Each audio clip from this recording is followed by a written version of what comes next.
And hello, boys and girls. This is your old pal, Uncle Al. This is going to be a short video. Hi, I'm Dino too. Hello, Ontario Pepper. Now, last couple of live streams I've been watching, and in them, we were talking about what to stash in a cache. Now, you don't want to put everything in a cache. It's just a resupply on your trip from your bug out location to your permanent location or whatever. On the way, it's mainly for I tell people on cache or cash. Sorry, French people. I know Uncle Alan's bad, but Uncle Alan's tired.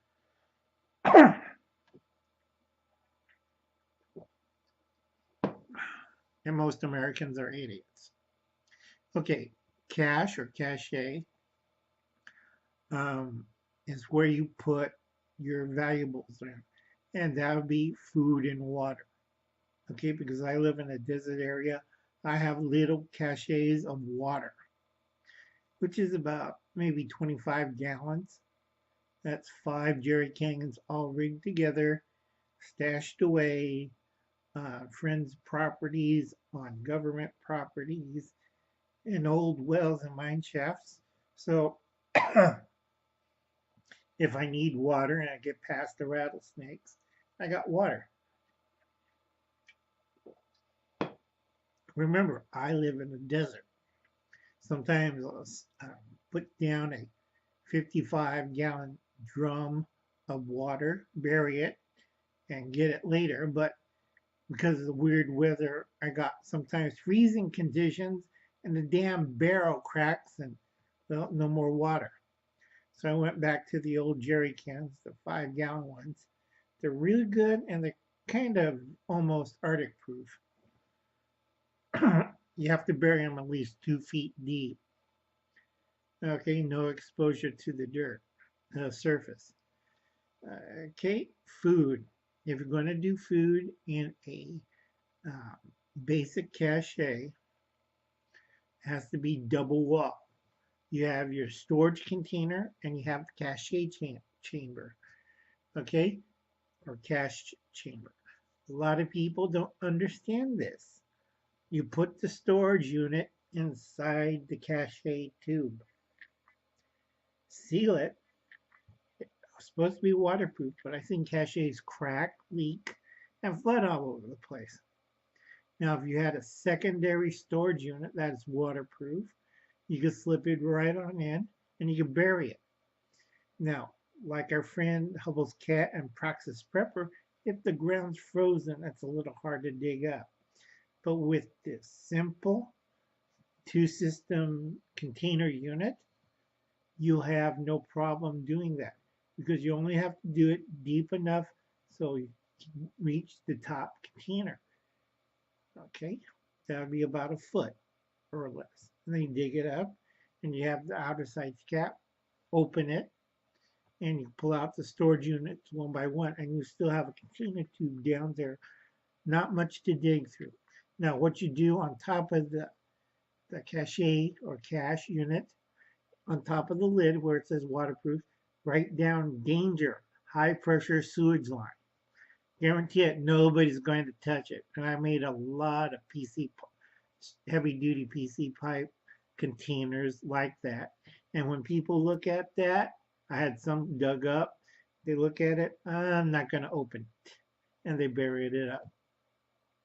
See, Uncle Alan's smart. Crazy, but smart. So I think let's talk prep, and he's going to look for some cache sites or cache sites. Only do food and water first. When you're secure in the area and you know you don't have too many people trespassing, then you do ammo and spare parts. Keep it in separate containers and in small amounts.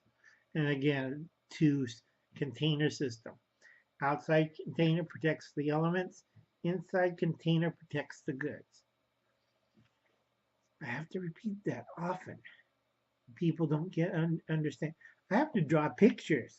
It's getting that bad, folks. Okay, now Wes S. and Hubble's cat, and I think Will Russell pull this up on cache. What kind of cache tools do I need? Well, if it's your bug out location, you should have them inside your bug out location, but for extra security, you should have it in a buried tube. Now that you can do single wall, and you can wrap this up in canvas. I had really good effects with that. Basic cache tools are a simple pointed end shovel, okay, long handle, a simple boy's axe or squaw's axe or smaller axe, all right? You don't want a full-size axe, you're saving space and weight. And they use this for two things. A boy's axe or a Hudson Bay axe or something like that. It's easy, it's single bit light, and you can maintain it. And a sharpening stone and file to go with it. A metal rake, okay? Heavy duty industrial broom, sweeping broom. Bucksaw and extra blades. Now, this in the extra one, you might want to get either a planter's hoe or a maddox, your choice. 50 feet of rope. Now, rope, I will put in a separate cache because you have to know what you're doing with rope. Let's see what I got. And you want this size kind of thickness, 50 feet. Now, Uncle Alan's half blind. I can't see up very good. I only got 25 feet. My nephew told me it's 50 feet. I look at him like, are you nuts? That's 25 feet. Still good. It's good for my bug out bag. That's why I pulled it out. Remember, you want 50 feet of rope and a crowbar full size. Now Uncle Alan's still waffling on 50 feet of garden hose or 100 feet of garden hose. Still looking into that one. And like a lot of people say, why do you need a garden hose out there, Uncle Alan? Well, unless you want to carry buckets of liquids, garden hose sounds pretty good. Duh. We have hand pumps, you know, kids. Coffee. In a few minutes, I gotta put more eye drops in that eye. So I'm half blind, can't see what I'm doing. I'm going nuts. I haven't written down the names I put on cardboard yet. I gotta do that. Let's see. Oh, caches. Everybody's wondering how come I got the Uncle Alan's food bucket storage system right. 5 bags, that's 250 pounds of sugar. Buy now, long-term storage. I had my notes. Okay, 3 bags, 50 pounds of canning salt. Buy now, okay for long-term storage. Warning, you want a small supply of iodized salt so you don't get goiter. And every time you're like 200 miles away from the coast or less, you add another 100 pounds of salt. Remember that, kids. Every 100 miles, you add another 100 pounds of salt. So you're living where, who was that? West Wind Survival or Will Russell, then you got to get those items duplicated. And don't forget, please check out West Wind Survival. And a quick rundown. Prep for it. Let's talk about prepping. Bethany Myers, my little favorite gamer. Harshman Hills, Liberty Garden. I can't remember if Nito was the cream one, like leche, or is it the powder one? Powder one, you could still use it for cooking. If it's that old and if it's the cream one, I would check and get a new can.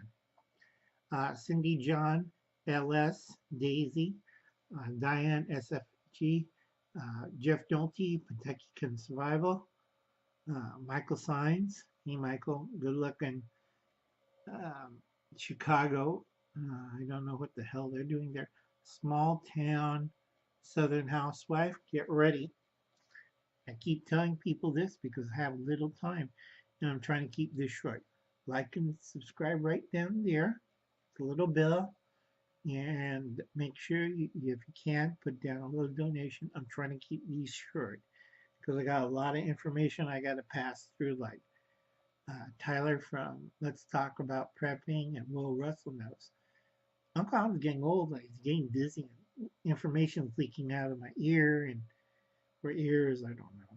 And sometimes I'm a little dotty here and there. Well, you have 2 strokes and see how well you look. Okay, kids, I'll catch you later. Oh, forgot about this. Hi, kids, this is Nino. Bye.